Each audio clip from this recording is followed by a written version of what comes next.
روشنی میں چلے، روشنی میں چلے۔ جی ناظرین، میں سیرش روفن آج ایک بڑے خاص پروگرام کے ساتھ آپ کی خدمت میں حاضر ہوں۔ جس طرح سے آپ جانتے ہیں 5 مارچ 2025 سے روزوں کے ایام کا آغاز ہو رہا ہے، تو دور حاضر میں روزوں کے متعلق بہت سے لوگوں کے مختلف خیالات ہیں، لیکن بائبل مقدس ہمیں روزے کے متعلق اور خیرات کے متعلق کیا بتاتی ہے؟ آج ہم ان باتوں کو سیکھیں گے، ان باتوں کو جانیں گے اور ان باتوں سے فیض حاصل کرنے والے بنیں گے۔ آج اس خاص پروگرام میں ایک بار پھر ہمارے ساتھ بہت ہی خاص شخصیت محترم عالی جناب پادری عزیز انور صاحب ہیں۔ پادری صاحب، آج کے اس پروگرام میں آپ کو خوش آمدید کہتی ہوں۔ بہت شکریہ سہرش کہ آپ نے ان روزوں کے ایام کے آغاز سے ہی آپ نے اس انتہائی اہم ایمان کی بنیاد کے تعلق سے پاک کلام کی سچائیوں کو سیکھنے کا یہ جو پروگرام بنایا ہے، اس کے لیے میں خداوند کا اور آپ کے ادارے کا شکر گزار ہوں، کیونکہ بہت ساری باتیں وقت کے ساتھ ساتھ ہمارے ایمان سے جن کا انتہائی بنیادی تعلق ہے وہ دھندلا گئی ہیں، اور جن کو سیکھنا جاننا ایمانداروں کے لیے بالکل بہت ضروری ہے۔ اس لیے میں خدا کا شکر کرتا ہوں کہ آپ نے یہ پروگرام بنایا ہے تاکہ ہم روزے کے تعلق سے خدا کے پاک کلام کی آواز کو سن سکیں۔ جی، خداوند کا شکر ہو۔ پادری صاحب، اس سے پہلے کہ میں آپ سے سوال کروں، میں ایک حوالہ آپ کے سامنے پڑھنا چاہوں گی۔ پرانے عہد نامہ میں احبار کی کتاب، اس کا 23واں باب، اس کی 26ویں آیت سے لے کر ہم 32ویں آیت کا مطالعہ کریں گے۔ اور خداوند نے موسیٰ سے کہا، اسی 7ویں مہینے کی 10ویں تاریخ کو کفارہ کا دن ہے، اس روز تمہارا مقدس مجمع ہو اور تم اپنی جانوں کو دکھ دینا اور خداوند کے حضور آتشی قربانی گزارنا۔ تم اس دن کسی طرح کا کام نہ کرنا، کیونکہ وہ کفارہ کا دن ہے جس میں خداوند تمہارے خدا کے حضور تمہارے لیے کفارہ دیا جائے گا۔ جو شخص اس دن اپنی جان کو دکھ نہ دے وہ اپنے لوگوں میں کاٹ ڈالا جائے گا، اور جو شخص اس دن کسی طرح کا کام کرے اسے میں اس کے لوگوں میں فنا کر دوں گا۔ تم کسی طرح کا کام مت کرنا، تمہاری سب سکونت گاہوں میں پشت در پشت سدا یہی آئین رہے گا۔ یہ تمہارے لیے خاص آرام کا سبت ہو، اس میں تم اپنی جانوں کو دکھ دینا۔ تم اس مہینے کی 9ویں تاریخ کی شام سے دوسری شام تک اپنا سبت ماننا۔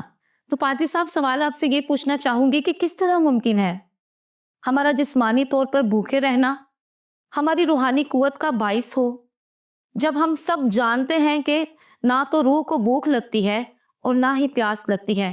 آپ اس کے متعلق بتائیں۔ بہت شکریہ سہرش، آپ نے بہت اچھی بات کہی اور اچھا سوال کیا ہے کہ واقعتاً روح کو بھوک نہیں لگتی، لیکن بائبل مقدس کا جب ہم مطالعہ کرتے ہیں تو روح کی بھوک اور پیاس کا ذکر تو خدا کے پاک کلام میں موجود ہے، جی، بھلے وہ سمبالک ہے یا استعارتاً ہے، لیکن اس کی بھوک اور پیاس کا ذکر خدا کے کلام میں ہے۔ یہ حوالہ جس کا بھی آپ نے مطالعہ کیا ہے، یہ وہ پہلا حوالہ ہے جس میں خدا نے اپنے بندہ بزرگ موسیٰ کی معرفت جب توریت دی جی، تو اس نے اس روزے کا ذکر کیا، کیونکہ یہاں اردو زبان کی بائبل میں روزے کا ذکر نہیں ہے۔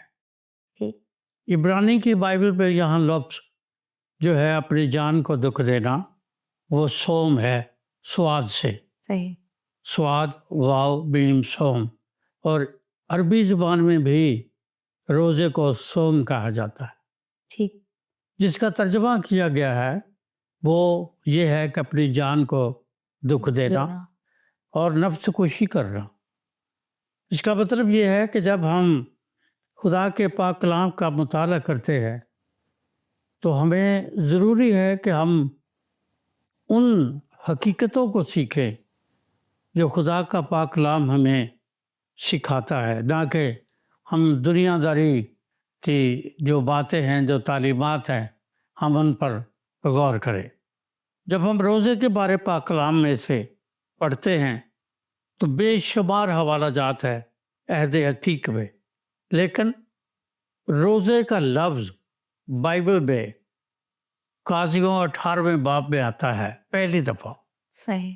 اس سے پہلے جان کو دکھ دینا اور نفس کشی کرنا اور دکھ کا دن اور دکھ کا سبت، یہ الفاظ استعمال کیے گئے ہیں۔ ٹھیک۔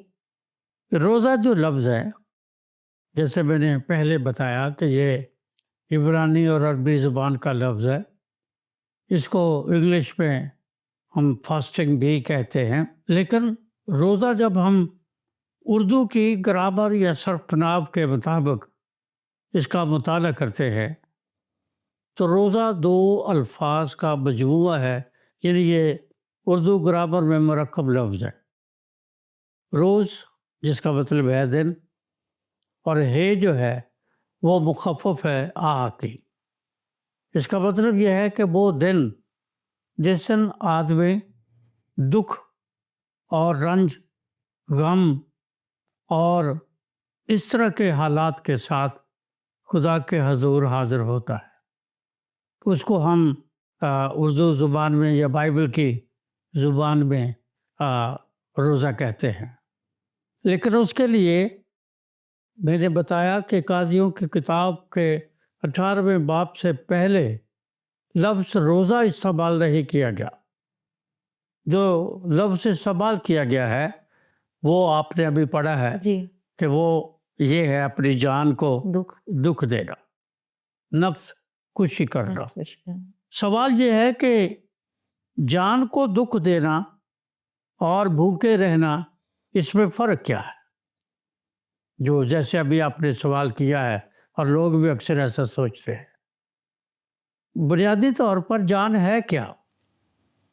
جب ہم بائبل مقدس کا مطالعہ کرتے ہیں جی، تو وہاں لکھا ہے کہ خدا نے آدم کا مٹی سے بت بنایا، جی، اور جب بت بنایا تو اس میں زندگی نہیں تھی، صحیح، لیکن پھر لکھا ہے کہ اس نے، یعنی خدا نے اس کے نتنوں میں زندگی کا دم پھونکا۔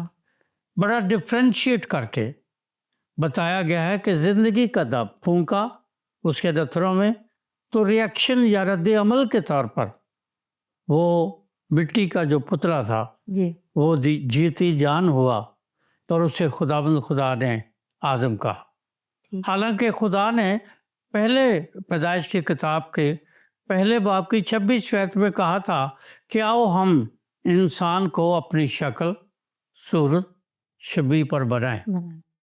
اور جب خدا نے آدم کو شکل اور صورت اور اپنی شبیہ دی تو پھر اس میں زندگی کیوں نہیں ہے؟ اور وہ زندگی کیا ہے؟ خدا نے اس کے نتنوں میں زندگی کا دم پھونکا۔ اس کو عبرانی زبان میں رواخ، رے واو الف خے، رواخ کہتے ہیں۔ صحیح۔ یونانی زبان میں اسے نیوما کہتے ہیں، اور بہت کم لوگ ہیں جو اس کے اصلی صحیح تلفظ کو جانتے ہیں۔ وہ کئی بار پنیوما بولتے ہیں، جو بالکل غلط ہے، کیونکہ پی اس میں سائلنٹ ہے۔ صحیح۔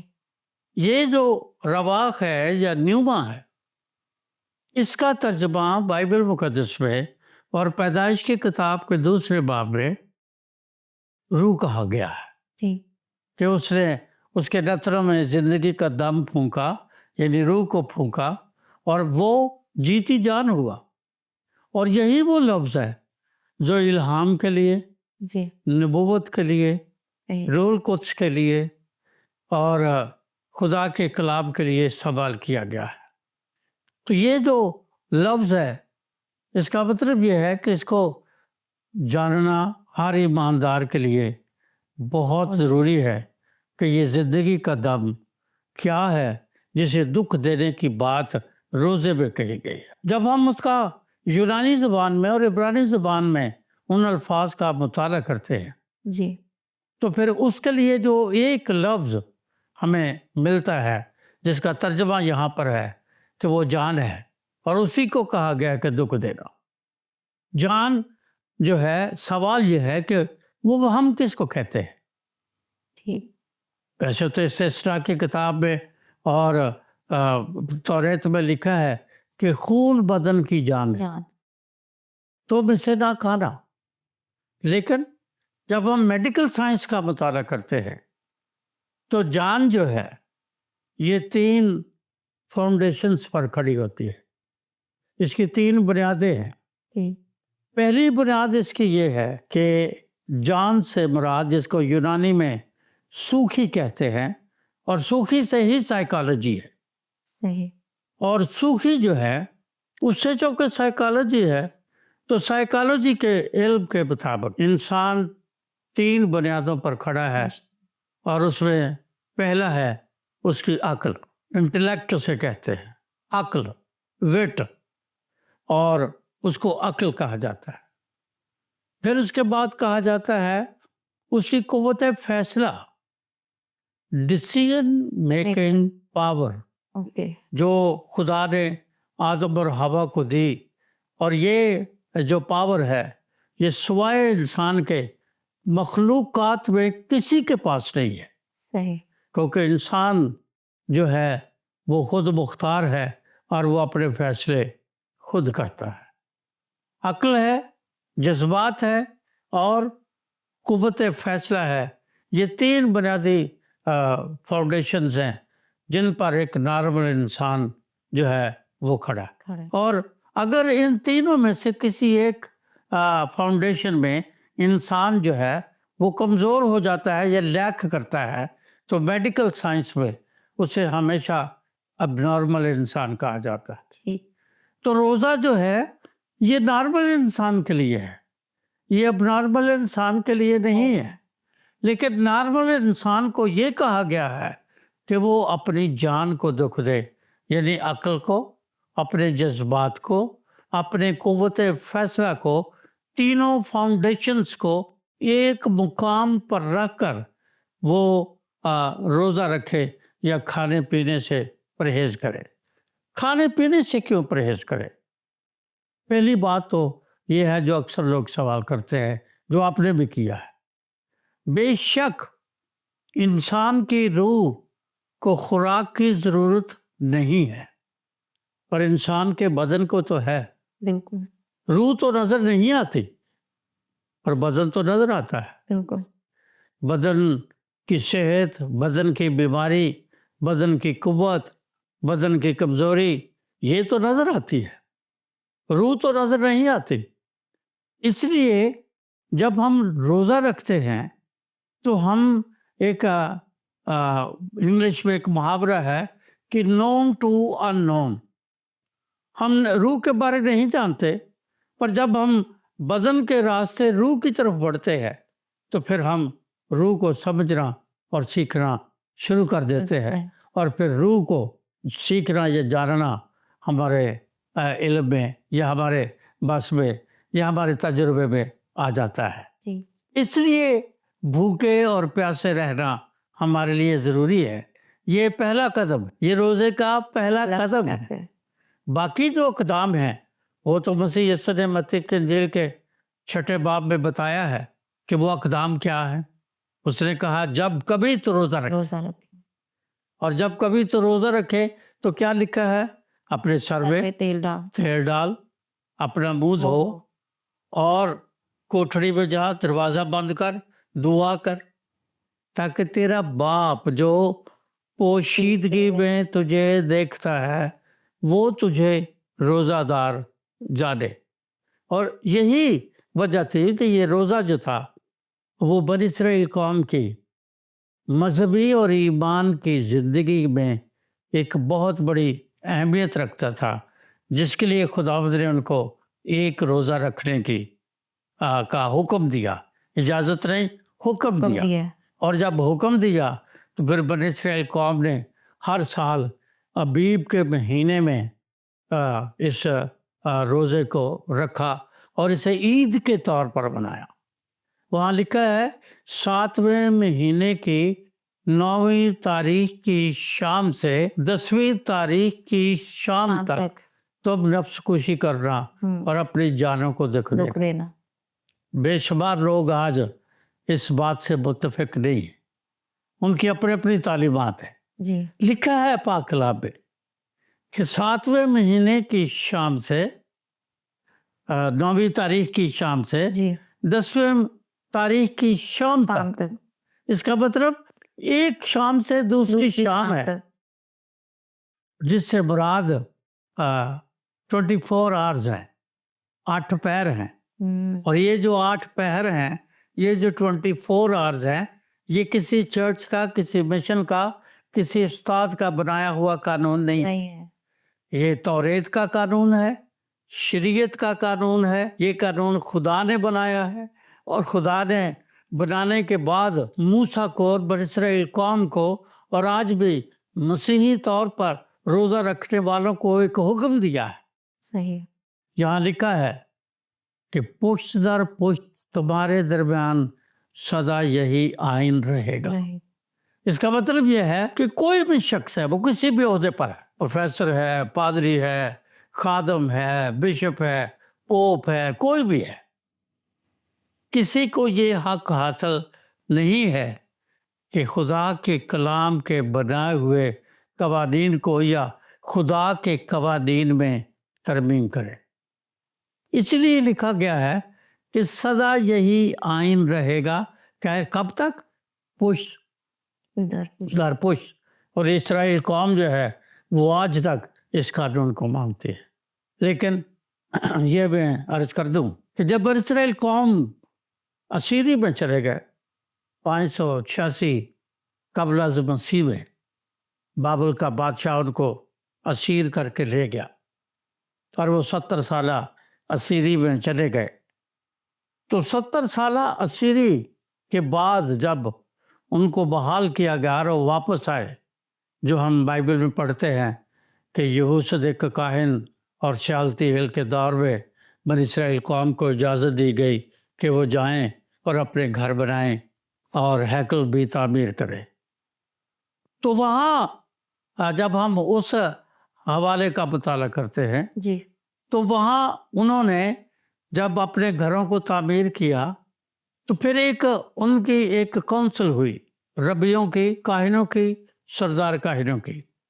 تالمود کا اگر آپ مطالعہ کریں تو تالمود میں یہ بات بالکل واضح طور پر لکھی ہوئی ہے صحیح کہ وہ ربی اور کاہن اکٹھے ہوئے اور انہوں نے 4 روزے اور مقرر کیے۔ ٹھیک۔ ایک روزہ تو توریت میں تھا، انہوں نے 4 روزے اور مقرر کیے، اور یہ جو 4 روزے تھے یہ ان تاریخی یا ہسٹوریکل معجزات جو خداوند نے کیے تھے ان کی یاد میں تھے۔ صحیح۔ یعنی پہلا روزہ جو انہوں نے مقرر کیا وہ طوفان نوح کی یاد میں مقرر کیا۔ ٹھیک۔ دوسرا روزہ جو انہوں نے مقرر کیا وہ مصر کی غلامی کو یاد کرتے ہوئے، مقرر۔ 400 سال کی جو غلامی انہوں نے کاٹی ٹھیک۔ اس کو یاد کرتے ہوئے اس روزے کو انہوں نے مقرر کیا۔ تیسرا انہوں نے آسر کے دن میں رکھا گیا جو روزہ تھا، جی ملکہ آسر کے دور میں جی رکھا گیا جو روزہ تھا اس کو انہوں نے اس میں شامل کیا۔ اور چوتھا جو روزہ تھا وہ بابل کی اسیری کو انہوں نے یاد کرتے ہوئے اس کو مقرر کیا۔ اور جب اس کو مقرر کیا تو یوں مسیح خداوند کے دور سے پہلے جو قانونی طور پر یا شریعت کے اعتبار سے روزے تھے وہ 5 ٹھہرے۔ ٹھیک۔ ایک تو شریعت نے کہا، 4 انہوں نے خود مقرر کیے، یہ 5 روزے مقرر تھے۔ ٹھیک۔ علاوہ ازیں جب ہم بائبل مقدس کا یا نئے عہد نامے کا خاص طور پر مطالعہ کرتے ہیں جی تو آپ کو یاد ہے کہ ایک شخص خداوند یسوع کے پاس آیا اور اس نے آ کر کہا کہ میں روزہ بھی رکھتا ہوں، میں یہ بھی کرتا ہوں، میں وہ بھی کرتا ہوں، میں فلاں بھی کرتا ہوں۔ پھر اس کے علاوہ اور کیا ہے کہ میں کروں تاکہ ہمیشہ کی زندگی کو پا سکوں. وہ جن روزوں کی بات کر رہا ہے وہ یہ 5 روزے نہیں ہیں. وہ روزے ہیں جو ان 5 کے علاوہ اس دور کے جو راست باز اور ایماندار یا سو کارڈ فقیہ، فریسی، شرع کے عالم یا مذہبی لوگ ہفتے میں 2 روزے رکھتے تھے، ٹھیک. سوموار کو اور جمعرات. رات کو. یہ 2 دن وہ سوموار اور جمعرات کو روزہ رکھتے تھے. سال میں کتنے ہفتے ہوتے ہیں؟ 52. اور اگر وہ ایک ہفتے میں 2 روزے رکھتے ہیں تو کتنے بنیں گے؟ 104. ٹھیک. اس کا مطلب 5 پہلے ہیں، 104 یہ ہو گئے. سو اس دور کے جو مذہبی لوگ تھے، جو اپنے آپ کو دیندار، ایماندار لوگ کہتے تھے، جنہیں آج آپ مسیحی جو ہیں اپنے آپ کو نئے سرے سے پیدا ہونے والے مسیحی یا نئی پیدائش کا تجربہ رکھنے والے مسیحی یا روح القدس کی گائیڈنس میں چلنے والے مسیحی، جس بات کا روزہ رکھتے ہیں یا جس کا اعلان کرتے ہیں. جی. اس کا مطلب یہ ہے کہ ایسے لوگ کتنے روزے رکھتے تھے؟ 109. ٹھیک. اور یہ جو 109 روزے وہ رکھتے تھے، یہ مسیح یسوع کے دور تک 109 روزے رکھے جاتے تھے. مسیح خداوند نے بھی یہی روزے رکھے. حالانکہ متی کے انجیل کے 4 باب میں جب ہم مسیح یسوع کی آزمائش کا ذکر پڑھتے ہیں تو وہاں لکھا ہے کہ وہ بیابان میں اس نے 40 دن. متی کی انجیل میں ہمارے پاس اردو ٹرانسلیشن میں جی. لفظ فاقہ ہے. جی. یہ غلط ہے، یہ ترجمہ غلط ہے. آپ فارسی کی انجیل پڑھیں، وہاں لفظ روزہ ہے. جی. آپ انگریزی کی بائبل پڑھیں، وہاں لفظ روزہ ہے یا فاسٹنگ ہے. آپ عربی کی انجیل پڑھیں، وہاں لفظ صوم ہے. اور یہ جو لفظ ہے روزہ، یہ غلطی سے یہاں پر میں سمجھتا ہوں کہ ترجمہ کرنے والوں نے فاقہ کیا ہے، جس وجہ سے لوگ آج بھی ابہام کا شکار ہیں. صحیح. یہ فاقہ نہیں ہے. فاقے کا معنی فرق ہے.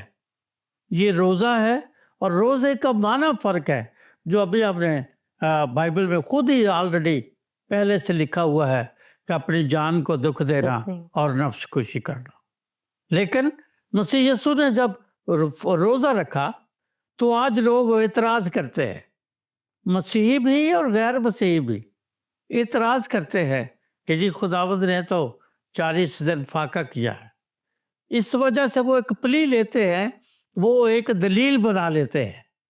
دلیل کیا ہے کہ لوگ کہتے ہیں کہ جی سالڈ ڈائٹ تو یسوع نے نہیں کھائی، کیونکہ لکھا ہے آخر کو اسے بھوک لگی. پیاس کا ذکر نہیں ہے کہ آخر کو اسے بھوک اور پیاس لگی، کیونکہ جب ہم روزہ رکھتے ہیں تو پھر بھوک اور پیاس کا ذکر کرتے ہیں.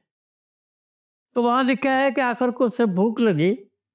تو بہت سارے لوگ مسیحی اور غیر مسیحی اس کو بطور دلیل پیش کرتے ہیں کہ اس نے سالڈ ڈائٹ نہیں کھائی، وہ لیکوڈز تو لیتا رہا، یعنی پانی پی لیا. آپ خود غور کریں، صاحب عقل انسان ہے، ذرا سی بات ان کے پلے نہیں پڑتی کہ جو شخص سارا دن ایپل کا جوس یا دیگر پھلوں کا جوس یا دیگر چیزیں جو لیکوڈز میں ہیں انہیں استعمال کرتا ہے، اسے روٹی کی ضرورت کیا؟ ابلیس نے بھی اس کے پاس آ کر، یہ لوگ اس بات کو بطور دلیل، جسٹیفیکیشن اپنے جو عقائد ہیں ان کے طور پر پیش کرتے ہیں کہ ابلیس نے کہا فرما یہ روٹیاں بن جائے.